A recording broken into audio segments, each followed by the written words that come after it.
Hi everyone, once again I welcome all of you my YouTube channel Independent Learn Education जिसमें हम lecturer education, headmaster, headmistress और pedagogy की preparation कर रहे हैं। कल हमने एजुकेशनल साइकोलॉजी को स्टार्ट किया था जिसमें हम डिफरेंट स्कूल्स ऑफ साइकोलॉजी को डिस्कस करेंगे। कल जो हमने स्कूल ऑफ थॉट डिस्कस किया था साइकोलॉजी का वो स्ट्रक्चरलिज्म था। आज हम दूसरा स्कूल ऑफ थॉट या स्कूल ऑफ साइकोलॉजी डिस्कस करेंगे जिसका नाम है फंक्शनलिज्म। नाम से ही जाहिर है कि ये ज़ोर देता है फंक्शंस पर कि कोई चीज़ कैसे फंक्शन करती है। इट इज़ अगेंस्ट स्ट्रक्चरलिज्म, तो ये स्ट्रक्चरलिज्म के अगेंस्ट है, यानी कि ये इस चीज़ को नहीं मानते कि स्ट्रक्चर डिफ़ाइन करता है किसी चीज़ को। ये कहते हैं कि फंक्शन डिफ़ाइन करता है किसी भी चीज़ को। तो it emphasised on function of mind is important not structure. तो इनका कहना है कि माइंड का स्ट्रक्चर इम्पॉर्टेंट नहीं है, माइंड का फंक्शन इम्पॉर्टेंट है।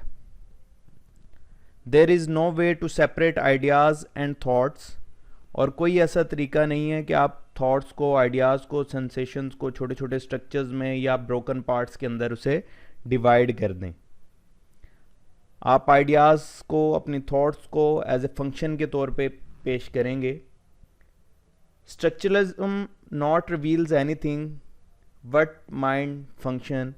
स्ट्रक्चरलिज्म जो है वो सिर्फ स्ट्रक्चर के ऊपर बेस है, वो इस चीज़ को डिफ़ाइन नहीं करता कि माइंड फंक्शन कैसे करता है, कैसे उसमें आइडियाज़ स्टोर होते हैं, कैसे प्रोसेस होती हैं, कैसे इंफॉर्मेशन एक दूसरे से इंटरलिंक्ड है। तो हम कह सकते हैं कि जो फंक्शनलिज्म है ये फंक्शन ऑफ माइंड के ऊपर जोर देती है।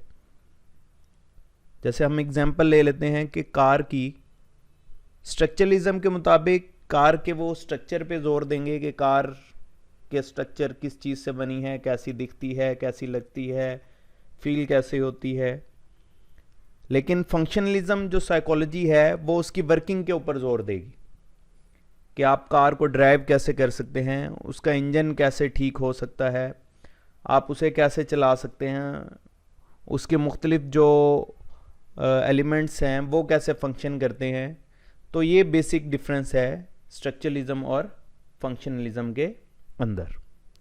हमारे पास जो फंक्शनलिज्म है वो फेवर करता है करिकुलम को, मेथड को, लर्निंग टेक्निक्स को। इसके अलावा अकॉर्डिंग टू फंक्शनलिज्म कॉन्शियसनेस और experience can not be broken, यानी कि आप एक्सपीरियंस को, कॉन्शियसनेस को ऐसे छोटे पार्ट्स में या स्ट्रक्चर के अंदर या उसे तोड़ नहीं सकते। आप उसे एज ए होल बताएंगे, उसे कंप्लीट बताएंगे कि कैसे आपका एक्सपीरियंस या कॉन्शियसनेस आपकी फंक्शन करती है। और इन्हीं के मुताबिक फंक्शनलिज्म जो है ही आपकी हैबिट्स को डेवलप करती है। ये कहते हैं फंक्शन और practice is important. Practice important है, फंक्शन इम्पॉर्टेंट है, ना कि स्ट्रक्चर। अब हम स्ट्रक्चरलिज्म और फंक्शनलिज्म को ज़रा कंपैरिजन करके देखते हैं कि जो स्ट्रक्चरलिज्म है ये किसी भी चीज़ के स्ट्रक्चर को डिफ़ाइन करती है और जो फंक्शनलिज्म है ये उसी चीज़ के फंक्शन को डिफ़ाइन करती है। स्ट्रक्चरलिज्म सबसे पुराना स्कूल ऑफ थॉट है।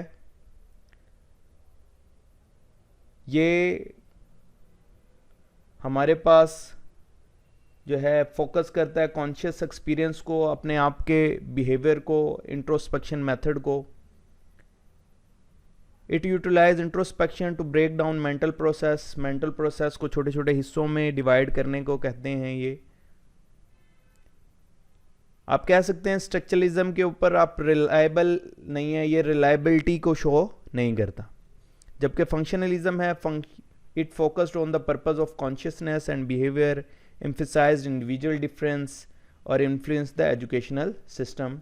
तो जो हमारा फंक्शन है ये हमारे एजुकेशन सिस्टम को भी इन्फ्लुएंस करता है। जैसे यहाँ हम एग्जांपल लेते हैं स्कूल की। अब स्कूल के स्ट्रक्चर के ऊपर नहीं जाते, हम इसके फंक्शन के ऊपर जाते हैं कि ये क्या करता है। स्कूल एक सोशल इंस्टीट्यूशन होता है जिसमें आप सोशल एंड कल्चरल इनोवेशन करते हैं, आपकी सोशलाइजेशन होती है, मुख्तलिफ एरियाज़ के, मुख्तलिफ इलाके के, मुख्तलिफ कास्ट रिलीजन्स के लोग मिलते हैं, सोशल इंटीग्रेशन होती है, डिफरेंट सोशल वैल्यूज़ आपस में इंटीग्रेट होकर उनसे आप अच्छी चीज़ें एक्सेप्ट करते हैं, और ऐसी चीज़ें जो सोसाइटी जिनको बैन करती है या बुरा समझती है उसे आप क्या करते हैं, रिग्रेट करते हैं या उनको छोड़ देते हैं। तो स्कूल भी क्या है, तो इसके अंदर सारा स्कूल का हमें फंक्शन समझ आ गया कि स्कूल कैसे बच्चे की कंप्लीट डेवलपमेंट करता है सोशल और कल्चरल लिहाज से। अब हम इसके एक्सपोनेंट्स की तरफ चलते हैं। विलियम जेम्स और जॉन डेवी, असल में फंक्शनलिज्म जो है वो विलियम जेम्स ने दी थी और जॉन डेवी भी इनके हामी हैं। विलियम जेम्स को फादर ऑफ मॉडर्न साइकोलॉजी भी कहा जाता है, और इन्होंने साइकोलॉजी के ऊपर एक बुक भी लिखी जिसका नाम प्रिंसिपल्स ऑफ साइकोलॉजी है, और ये बहुत दफ़ा पीपीएससी के एमसीक्यूज़ के अंदर पूछी गई है कि विलियम जेम्स ने कौन सी बुक लिखी, उसका नाम क्या है। और फंक्शनलिज्म को कौन कौन सपोर्ट करता है, तो इसमें विलियम जेम्स और जॉन डेवी हम कहेंगे। तो आज के लिए हम अपना लेक्चर यहीं एंड करते हैं। आई होप आपको स्ट्रक्चरलिज्म और फंक्शनलिज्म के बारे में अब ज़्यादा बेहतर तरीके से समझ आ गई होगी, और आप इजीली इससे रिलेटेड जो भी क्वेश्चन आएंगे उसे आप इजीली अटैम्प्ट भी करेंगे और करेक्टली अटैम्प्ट करेंगे। अगर आप इसमें कोई चीज़ ऐड करना चाहते हैं तो काइंडली मुझे कमेंट कीजिएगा। मैं अपने मोटो के साथ एंड करता हूँ, learn and lead the world independently. Subscribe my channel. My best wishes with all of you. Thanks.